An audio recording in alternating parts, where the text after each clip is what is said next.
de la France. Merci, Monsieur le ministre. La parole est à Monsieur Nicolas Dhuicq. Merci, Monsieur le Président. Ma question s'adresse à Monsieur le garde des Sceaux.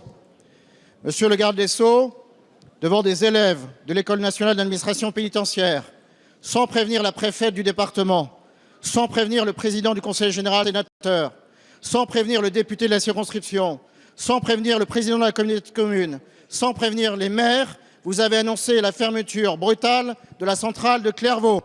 Monsieur le ministre, Clairvaux, c'est plus qu'une centrale, c'est tout un symbole, c'est toute l'histoire de l'administration pénitentiaire. Monsieur le ministre, à Clairvaux, depuis des générations, ce sont des surveillants de l'administration pénitentiaire, grands professionnels, qui travaillent, qui appliquent, comme ne le font pas d'autres centrales, tout le règlement de l'administration pénitentiaire, et rien que le règlement de l'administration pénitentiaire. Monsieur le ministre, au moment où tout le monde parle du terrorisme et de l'islamisme radical en prison, financé par les pétrodollars ici présents dans l'hémicycle, Monsieur le ministre, en ce moment, à Clairvaux même, un imam, un rabbin et un curé travaillent ensemble pour donner une image ouverte de la religion. Monsieur le ministre, Clairvaux, c'est un bassin d'emploi qui concerne tout le département de l'Aube, tout le département de la Haute-Marne. Monsieur le ministre, dans un bassin d'emploi rural, avez-vous tant de mépris pour la ruralité? Avez-vous tant de mépris pour des gens qui travaillent? Avez-vous tant de mépris pour des membres d'administration pénitentiaire, fonctionnaires, qui travaillent chaque jour pour la sécurité du pays?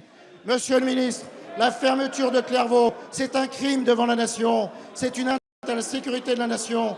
Tous les prisonniers les plus dangereux sont passés à Clairvaux. Tous les prisonniers les plus difficiles à gérer sont passés à Clairvaux. Pourquoi voulez-vous fermer une centrale qui n'est pas vétuste, contrairement aux allégations que vous faites?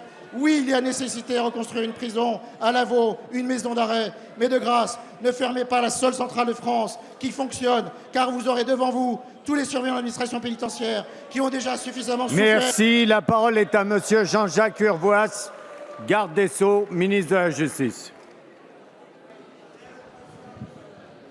Monsieur le député, la dureté de votre question veut sans doute traduire les inquiétudes des personnels de cet établissement. C'est donc à ces interrogations que je vais répondre. La fermeture de cet établissement, la décision de fermeture, n'est ni une foucade, ni un acte irréfléchi. Ce procède d'un travail qui a été conduit depuis plus de 10 ans par l'administration pénitentiaire au regard des difficultés que cumule cet établissement, parce que c'est bien là le problème particulier de Clairvaux.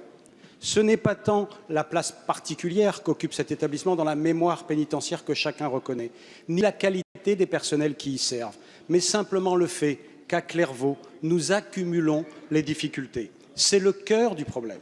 Je comprends, monsieur le député, l'émotion des personnels. J'entends les alertes des élus. Je veux dire à ceux qui s'inquiètent aujourd'hui que je ne prends pas cette situation à la légère. Vous étiez hier à Clairvaux. Vous y avez rencontré mes plus proches collaborateurs qui ont passé la journée. Le directeur adjoint de l'administration pénitentiaire était là. Au regard des éléments qu'ils ont appris, dont ils ont eu connaissance, j'ai demandé un supplément d'information. Évidemment, je suis prêt à tous les dialogues.